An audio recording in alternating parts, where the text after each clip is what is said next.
Of these, and I will show you how you can get a trip to anywhere and taken with your brain. But when you get there, you might just go insane. Follow me, I'll take you there. Now don't you see something that makes you want to blow your mind? Want to blow your mind. Now you are free, but when you come back, don't leave yourself behind.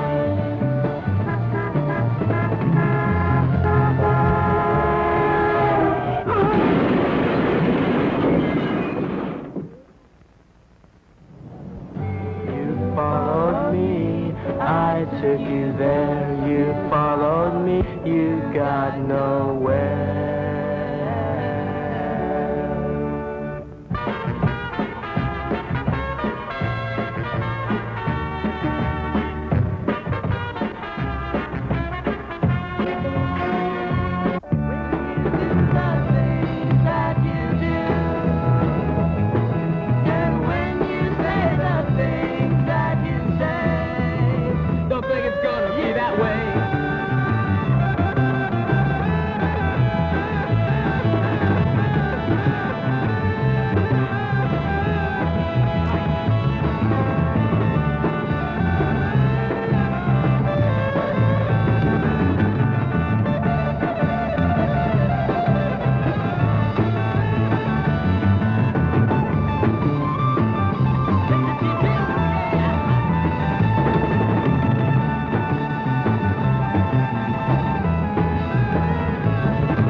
Now, ladies and gentlemen, just give your immediate reaction.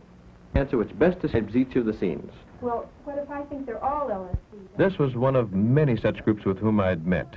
Parents seeking an answer. Their common bond was fear. It was reflected in papers. The scenes they had watched all suggested LSD. And this is our culture's anxiety of a growing number of parents who think or know that their children are using LSD, or are afraid they may be tempted to use it. Now, let's take another look at these scenes and see how they compare with our answers. What are we going to see now? Most of you thought this was an accident caused by the use of LSD. Some of you even thought it might be a suicide. It was drugs, but not LSD. Her doctor gave her some medication with a warning not to drive, but she thought warnings were for other people.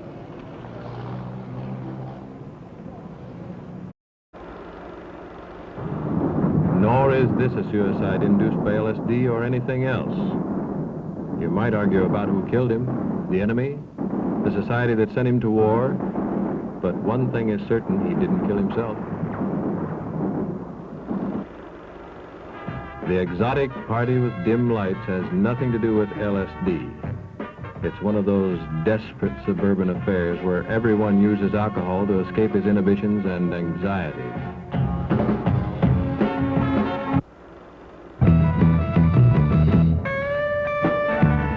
You could almost smell the incense in this one, couldn't you? Well, there isn't any. It's a school dance with adequate supervision.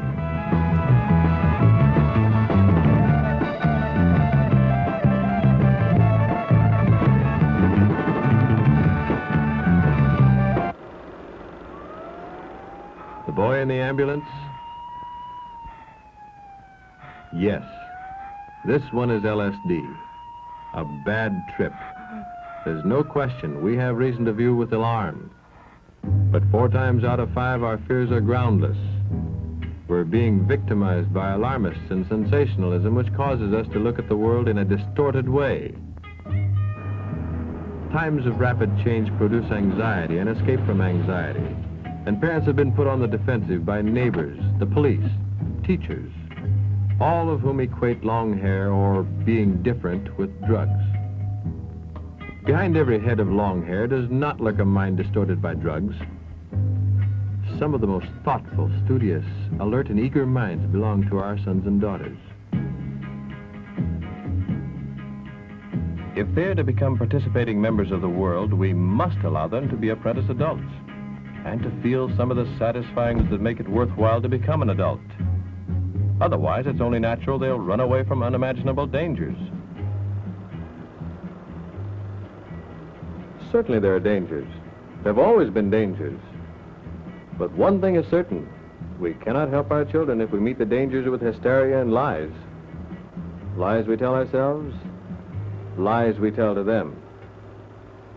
LSD. Now let's simmer down. Let's see what we can do.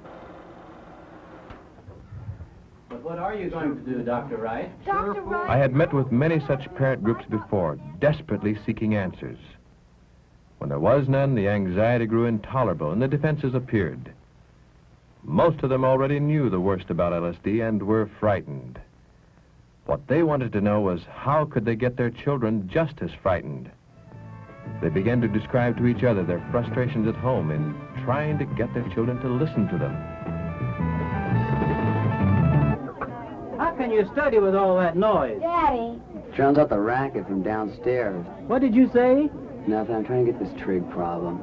I thought I told you to get a haircut. I had to study for this test. It's always something. Now let me tell you something. Bill has tuned his father out. And where do you think he learned how to do that? He learned it from you, Mr. Jones. From me? Well, not just from you, Mr. Jones. From all of us. We teach them to tune out when we don't listen to them. John said there's going to be a great big war. They're going to drop atom bombs, and we're going to have to hide. Look, I'm on the phone with Judy. You know, it's really. They're going to drop. Tommy, your favorite TV program's on. Tommy, We start teaching it to them very young. Go ahead. Oh no, it's just Tommy. And we never stop. Excuse us, Miss Larson. Do you mind if we ask you a question about the assignment? Yes. Do you think that the writer's implication was that the character was dreaming the whole story? It's established in Chapter 6 that... She's tuned them out, involved with their appearance, not their problems. If nobody listens, not even at home, a kid can feel pretty lost. Oh, that drivel they talk. You make them conceited if you hang on every word they say. Make them think whatever they say is important. What they say is important. Sometimes it might even be a cry for help. Those hippies are at it again. The police arrested 8 more last night up on the strip. Oh, Daddy, you're always picking on them. Mary was there, and she said they didn't do a thing. It was the police. And it says right here that alcohol does more harm to your nervous system. Only the alcohol lobby doesn't want that known. Stop reading that underground trash and pay more attention to your homework. Oh, come on, darling. I never got good grades, and I caught a husband. I'll call you later from the club, dear.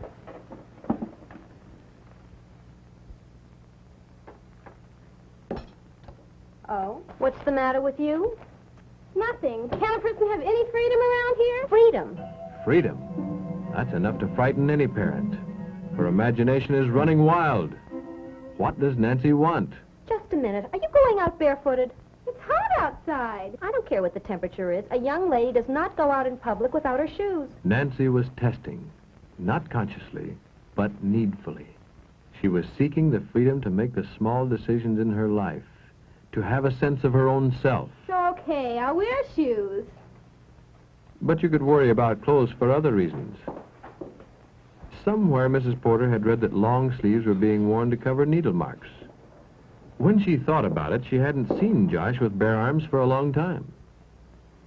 She felt both foolish and frightened, but she had to find out. Well, after all, parents are not immune to the anxieties of our age.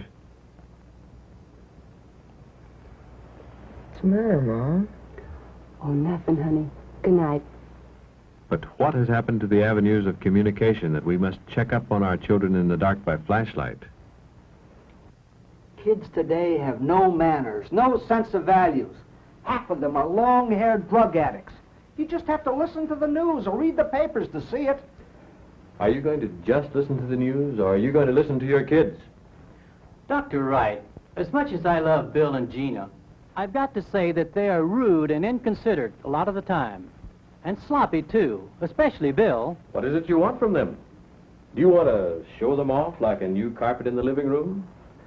Are they just something else you own?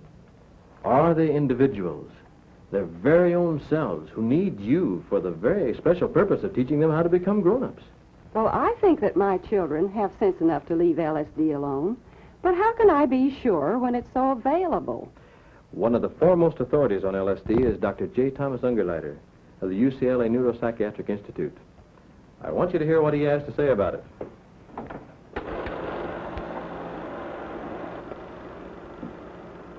I'd like to share some of my thoughts with you about LSD. The story, particularly of LSD, and also that of any of the drugs of abuse, is really a story of much more. It's a story of the two generations, of those under 30, often called teenagers, teeny boppers, adolescents, or whatever, and those over 30, those of us who are the establishment. For drug usage is a symptom.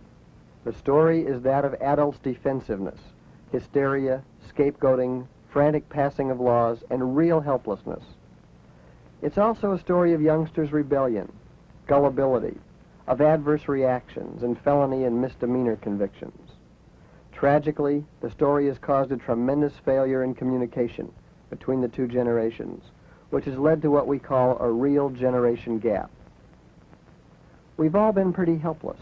Parents, schools, police, judges, doctors, hospitals, psychiatrists, ministers. There's no simple cause, like being too permissive or too strict or not caring for the kids, nor can one expect each parent to be a drug expert on many different drugs by reading all the literature and having all the right answers. No, no one's to blame. There's no simple answer. No school courses, movies, tranquilizers, nor laws to solve this problem. Rather, we must understand a couple of things about the adolescent, and perhaps that will lead us as well to even understanding some things about ourselves. Now, understanding doesn't mean that we'll be totally permissive. We'll certainly lay down some rules. But what we have to understand first is the adolescent struggles with his sexuality and his angry feelings. There's no time like adolescence where these struggles are more difficult and where one has to work harder to find one's identity in life. Drugs like LSD give the tragic illusion to the youngster that he has no struggles and no problems with sexuality and anger. He can pretend to himself that he doesn't have to explore the world inside himself and the world outside himself. Unfortunately, the youngster who's contemplating taking doesn't tell us about his hang-ups, as we call them, nor does any adolescent. But what he is to test us. He criticizes us and our society, the world we've created. And this leads to the second point that we must understand. This is the coexistence in the adolescence of extreme perceptivity and extreme gullibility. His gullibility makes the adolescent swallow the nonsensical hucksterings of any drug prophet who comes along. We could probably sell him Disneyland if we tried.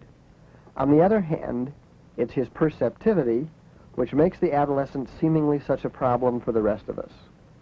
He criticizes what he sees as being imperfect in our world, and he sees things in the adult world that we would rather he didn't see. He sees the hypocrisies. He sees the stifling of the organization man's individuality. He sees our materialism and often shallow lives. Unfortunately, when he criticizes us, we get defensive. And this is where the generation gap really becomes so large. This is where we really turn off his listening to us. Sometimes we say all drug use is a giant communist plot. Sometimes we advocate censoring the radio stations that play rock and roll songs with words and ideas we don't like. Sometimes we frantically pass laws. But always we're defensive and not willing to admit that the youngster has to help us to create a better world instead of dropping out of the world as we know it with drugs. But adolescence is a time of paradoxes. These kids actually want us to retain control of the home, the classroom, and the campus, and not to panic or to be totally permissive. They want to know our ideas, but they don't say, for example, tell me about alcoholism. What the adolescent says instead, to test us, is something like, alcohol is worse than LSD. Then he watches our reaction. It's so important to let the youngster explore new ideas. For ideas and even rebellion can be good, but not the drug rebellion. Of course, these kids have us in a vulnerable position. We're a drug culture. That's the message at the beginning of the film. It's such a fundamental hypocrisy when we adults tell the youngsters that our drugs, our barbiturates, tranquilizers, and especially alcohol, are good drugs, and that it's their marijuana and LSD that are the bad drugs. What can we do? First of all, I think it's vital that we let people talk about drugs, in the schools and at home, because to make talking about drugs forbidden is to make it very exciting. Indeed, I've talked to youngsters who take drugs who would rather be drinking alcohol, because they like the effects of alcohol better. But when they're taking the forbidden drugs, they're thinking to themselves, what would Mom think if she knew? What would Teach think? Whereas they know if they're drinking alcohol and their teacher or parent found out, they'd probably just laugh and say, well, so what? We all drink too. Some of the schools that won't discuss drugs have the worst drug problems. Others, where they're minor drug problems, treat it like any other of society's difficult problem areas, by discussing drugs, not preaching, but letting the youngsters form their ideas based on knowledge. An honest I don't know is okay to tell a kid, but not the big lie. We often rationalize the big lie by saying that it's for the youngster's own good. So, with LSD, we talk of deformed babies, unproven, to scare them. But that's what they don't buy. But let's face it, we can't equate the danger of a youngster rebelling with a very dangerous drug like LSD with the danger to him of long hair, even though we may not like long hair, because we can't tell the boys from the girls. And when we read in the paper about a sensational story that this or that drug is either instant happiness or instant death, let's keep our cool, as the kids say. Let's not get uptight, or let's be from Missouri, meaning let's be very skeptical and let's go after the real facts. LSD, let's simmer down. We have to remember, above all, that the adolescents are struggling with their feelings of aggression and sexuality, along with the need to establish an identity. They are rebelling and experimenting sexually, trying to find out who they want to be like, what they want to become as they grow older. Many of them see LSD as offering a magic solution for these struggles. But because the drug helps the adolescent to pretend to himself that he's not rebellious or angry, nor has any sexual needs, it deprives him of the chance to work out his problems at the most crucial time of life. This is the greatest tragedy from LSD. Man's search for El Dorado in a pill continues. LSD will surely become obsolete as other more potent psychedelics are developed. As Dr. Ungerleider has said, people need to explore their feelings and talk out their reactions. People make us feel so self-conscious about our teenagers. Why, we worry more about what the neighbors have to say than about what's good for our kids. You sound like a hippie, accusing us of saying one thing and meaning another. But adolescents have always criticized the world their parents made. If you criticize a thing, you don't have to admit you're afraid to grow up and become a part of it. On the other hand, much of their criticism shows honesty and mature perception. They seem to be both childish and wise at the same time. Instead of defending our world, perhaps we ought to invite them in to improve it. Does that mean they can do anything they like? No. Just listen to them. If we listen, if we really listen, if we listen right now when it's important to them, not later on when you've read the papers or when we've washed the dishes or maybe had a minute, if we give them the same respect we'd give a passing stranger, we might be able to get them to return that respect. And the interest. We might even get them to hear what we're saying. But what? What are we supposed to say to them? No one can tell you for sure what to say. Every individual is different. Every family knows for itself what's gone on before. But we don't even remember what we've done wrong. You don't have to remember. There are all the pressures of the outside world, all the pressures of his inner changing adolescent self. Try to concentrate on keeping the channels of communication open.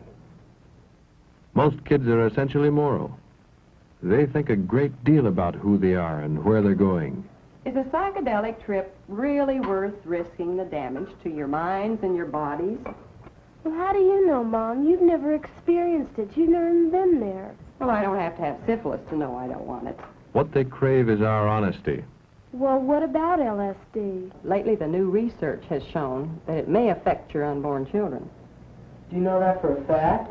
No, I really don't. But why take a chance?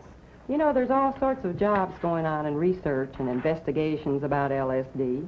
Why not get on that side of the fence instead of being the guinea pigs? Oh, come on, Mom. Calling Dr. Kildare. Keep your cool. They heard you.